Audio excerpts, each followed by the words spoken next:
നമ്മൾ ഇന്നത്തെ ക്ലാസ്സിൽ ഒന്നുകൂടെ സ്ട്രക്ചറിനെ കുറിച്ചിട്ടാണ് ഒന്നുകൂടെ പറയുന്നത്. ഒന്നുകൂടെ ക്ലിയർ ആയിട്ട് ഒന്നുകൂടെ സ്ട്രക്ചർ എങ്ങനെയാണ് പ്രോഗ്രാമായിട്ട് റൈറ്റ് ചെയ്യുന്നതെന്ന് പറയുന്നത്. നമ്മൾ സ്ട്രക്ചർ മെയിനായിട്ട് യൂസ് ചെയ്യുന്നതെന്ന് വെച്ച് കഴിഞ്ഞാൽ ഡിഫറെൻറ്റ് ഡാറ്റ ടൈപ്സിലുള്ള ഡാറ്റ ഐറ്റംസ് ഒരുമിച്ച് ഒരൊറ്റ നെയിമിൻ്റെ അകത്തേക്ക് യൂസ് ചെയ്യാൻ വേണ്ടിയിട്ടാണ് നമ്മൾ സ്ട്രക്ചർ എന്ന് പറയുന്ന കോൺസെപ്റ്റ് യൂസ് ചെയ്യുന്നത്. അറേ എന്ന് പറയുന്നത് ഇതേപോലെ തന്നെ ഒരു നെയിം യൂസ് ചെയ്തിട്ട് മോർ ഡാറ്റ എലമെന്റ്സ് സ്റ്റോർ ചെയ്യാണ് ചെയ്യുന്നത്. പക്ഷെങ്കിൽ അതിൻ്റെ അകത്ത് സ്റ്റോർ ചെയ്യുന്ന എല്ലാ ഡാറ്റ എലമെന്റ്സിൻ്റെയും ഡാറ്റ ടൈപ്പ് സെയിം ആയിരിക്കും. പക്ഷേ സ്ട്രക്ചറിനെ സംബന്ധിച്ചിടത്തോളം അതിൻ്റെ അകത്തുള്ള ഡാറ്റ എലമെന്റ്സിൻ്റെ എല്ലാം ഡാറ്റ ടൈപ്പ് ഡിഫറെൻ്റ് ആയിരിക്കും. അപ്പോൾ അതാണ് സ്ട്രക്ചർ കൊണ്ട് നമുക്കുള്ളൊരു ബെനിഫിറ്റ്. പിന്നെ ഒരു പ്രോഗ്രാമിനകത്ത് നമുക്ക് എത്ര സ്ട്രക്ചർ വേണമെങ്കിലും ഡിഫൈൻ ചെയ്ത് വെക്കാം. സ്ട്രക്ചർ ആകുമ്പോൾ ഓരോരോ ബ്ലോക്ക് ആക്കിയിട്ട് നമുക്ക് ഡിഫൈൻ ചെയ്ത് വെക്കാം. സ്ട്രക്ചറിൻ്റെ അകത്ത് ഡിക്ലെയർ ചെയ്യുന്ന വേരിയബിളിന് പറയും സ്ട്രക്ചർ മെമ്പേഴ്സ്.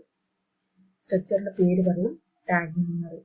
പിന്നെ സ്ട്രക്ചറിന്റെ വേണ്ടിയിട്ട് ക്രിയേറ്റ് ചെയ്യുന്ന മറ്റൊരു ഇതാണ് സ്ട്രക്ചർ വേരിയബിൾ എന്ന് പറയും, അതിന്റെ ഒബ്ജക്റ്റിന്.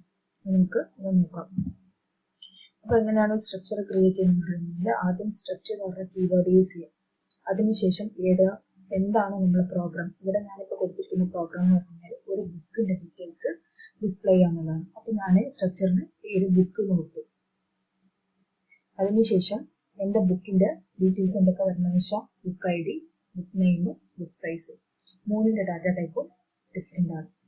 അതെന്ത് ചെയ്തു? ഈ ബുക്ക് എന്ന് പറഞ്ഞ ടാഗ് നെയിമിൻ്റെ ഉള്ളിൽ ബൈൻഡ് ചെയ്ത് വെച്ചു.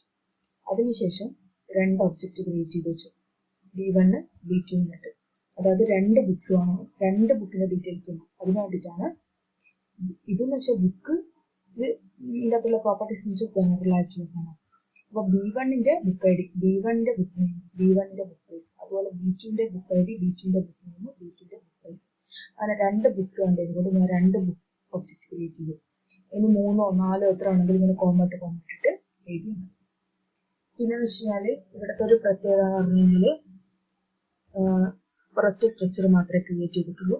ആ സ്ട്രക്ചറിന്റെ ബ്രേസ് ക്ലോസ് ചെയ്തപ്പോൾ തന്നെ എന്ത് ചെയ്തു? ഒബ്ജക്റ്റ് ക്രിയേറ്റ് ചെയ്ത് വെച്ചു. അതിനുശേഷം void main ഉള്ളിലാണ് ഇത് എക്സിക്യൂഷൻ നടക്കുന്നത്.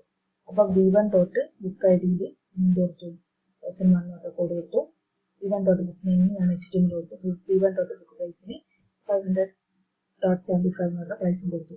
ഇനി B2ന്റെ ഇതേപോലെ തന്നെ B2 തൊട്ട് ബുക്ക് ഐ ഡി, B2 തൊട്ട് ബുക്ക് നെയിം, B2 തൊട്ട് ബുക്ക് പ്രൈസ്. അതിനുശേഷം നമുക്കത് ഡിസ്പ്ലേ ചെയ്യാൻ പറ്റുന്നതാണ്. പിന്നെന്ന് വെച്ച് കഴിഞ്ഞാല് നമ്മൾ നേരത്തെ ഒബ്ജക്റ്റ് ഇവിടെയായിരുന്നു ക്രിയേറ്റ് ചെയ്തത്. ഇവിടെ ക്രിയേറ്റ് ചെയ്തില്ല, സെമിക്കോൺ ഇട്ട് കഴിഞ്ഞാൽ സ്ട്രക്ചർ എൻഡ് ചെയ്തെന്നാണ് അർത്ഥം.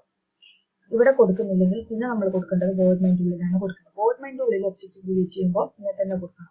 സ്ട്രക്ചർ എന്ന് പറഞ്ഞു കൊടുക്കുക, സ്ട്രക്ചറിന്റെ പേര് കൊടുക്കുക, അതിനുശേഷം ഒബ്ജക്റ്റ് കോമാട്ട് കൊടുക്കുക. എന്തിനാന്ന് വെച്ച് കഴിഞ്ഞാൽ നമ്മളിപ്പം ഒന്നിലധികം സ്ട്രക്ചർ ക്രിയേറ്റ് ചെയ്ത് നമ്മുടെ പ്രോഗ്രാമിൽ ഇവിടെ വേറൊരു എന്താ പറയുക ക്ലാസ് എന്ന് പറഞ്ഞിട്ട് വേറൊരു സ്ട്രക്ചറും കൂടെ ഉണ്ട്. അപ്പം ഒബ്ജക്റ്റ് ക്രിയേറ്റ് ചെയ്യുന്ന സമയത്ത്, അതായത് ജസ്റ്റ് B1, B2 കൊടുക്കുന്ന സമയത്ത് ഇത് ഏത് സ്ട്രക്ചറിന്റെ ഒബ്ജക്റ്റ് ആണെന്ന് മനസ്സിലാവില്ല. അതിനായിട്ടാണ് സ്ട്രക്ചർ ബുക്ക് എന്ന് പറയുന്ന സ്ട്രക്ചറിന്റെ ആണെന്ന് പറയാൻ വേണ്ടിയിട്ടാണ് അങ്ങോട്ട്. ഇനി വേറൊരു സ്ട്രക്ചർ കൂടെ ഉണ്ടത് സ്ട്രക്ചർ ക്ലാസ് C1, C2 അങ്ങനെ നമുക്ക് കൊടുക്കാൻ പറ്റുന്നതാണ്. ഇനി ഇതെങ്ങനെയാണ് ഒരു പ്രോഗ്രാം വെച്ചിട്ട് റൈറ്റ് ചെയ്യുന്നത് നമുക്ക് നോക്കാം.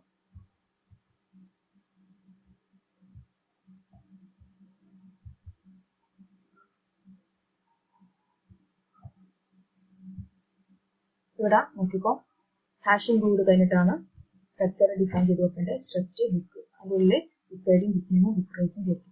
അതിനുശേഷം B1 എന്ന് പറഞ്ഞാൽ ഒരൊറ്റ ഒബ്ജക്റ്റ് മാത്രമേ നമ്മൾ ക്രിയേറ്റ് ചെയ്തിട്ടുള്ളൂ. ഒരു ബുക്കിന്റെ ഡീറ്റെയിൽ മാത്രം മതി. അതുകൊണ്ട് B1 മാത്രം ക്രിയേറ്റ് ചെയ്തു. ഇതിവിടെ കൊടുക്കാം, അല്ലെങ്കിൽ void main ഉള്ളിൽ കൊടുക്കാം. സ്ട്രക്ചർ ബുക്ക് B1 എന്ന് പറഞ്ഞിട്ട് കൊടുക്കാം. ഞാനിവിടെ തന്നെ കൊടുത്തിട്ടുണ്ട്. അതിനുശേഷം enter the book I D. Book I ഡിന്ന് നമുക്ക് എപ്പോഴും ആക്സസ് ചെയ്യണമെങ്കിൽ object dot book I D മാത്രമേ നമുക്ക് ആക്സസ് ചെയ്യാൻ പറ്റൂ.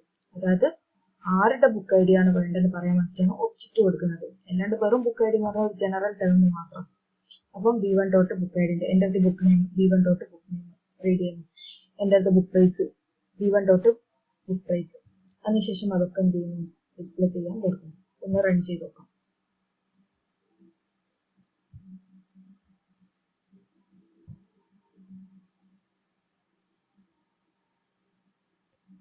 നമുക്ക് റൺ ചെയ്ത് നോക്കാം.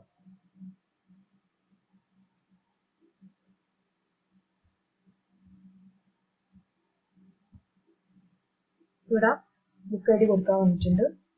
ഞാൻ പേഴ്സൺ വൺ കൊടുത്തു, നെയിം HTML എന്ന് പറഞ്ഞു കൊടുത്തു, പ്രൈസ് 500, 175 ഡിസ്പ്ലേ കണ്ടോ. ഇനി നമുക്ക് രണ്ട് ഒബ്ജക്റ്റ് വെച്ചിട്ട് എങ്ങനെയാ ചെയ്യുന്നത് നോക്കാം. ഇവിടെ B1, B2. അപ്പം B1ന്റെ book I D book name book പ്രൈസും പ്രിന്റ് ചെയ്യണം. അതുപോലെ തന്നെ B2യുടെ ബുക്ക് ഐ ഡി ബുക്ക് നെയിമും ബുക്ക് പ്രൈസും പ്രിന്റ് ചെയ്യണം. ഇതേപോലെ തന്നെ എന്ത് കൊടുത്തു, B1 ഡോട്ട് ബുക്ക് ഐ ഡിയും റീഡ് ചെയ്യാൻ കൊടുത്തു, B2 ഡോട്ട് അങ്ങനെയൊക്കെ രണ്ട് ഒബ്ജക്റ്റിന് കൊടുത്തു. രണ്ട് ഒബ്ജക്റ്റിൻ്റെ ഡിസ്പ്ലേ ചെയ്യാനും കൊടുത്തു. അതൊന്ന് ജസ്റ്റ് റൺ ചെയ്ത് നോക്കാം.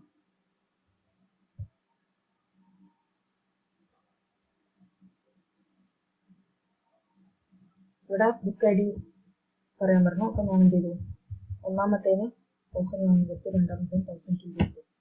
ആദ്യത്തെ ബുക്ക് പേര് HTML കൊടുത്തു, പിന്നെ ഉള്ളതിന് എന്താ പേര് കൊടുക്കും, സി പ്രോഗ്രാമിംഗ് കൊടുത്തു.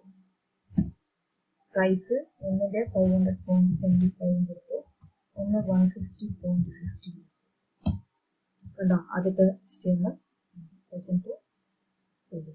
അപ്പം ഇങ്ങനെയാണ് നമ്മൾ എന്ത് ചെയ്യുക, ഒരു സ്ട്രക്ചറിൻ്റെ പ്രോഗ്രാം നമ്മൾ ക്രിയേറ്റ് ചെയ്യണം. അപ്പം ഞാൻ കുറച്ച് ക്വസ്റ്റ്യൻസ് തരുന്നുണ്ട്, നിങ്ങൾ അത് വെച്ചിട്ട് ഇതേപോലെ തന്നെ നന്നായി 1-2 പ്രാവശ്യം റൈറ്റ് ചെയ്ത് മനസ്സിലാവും.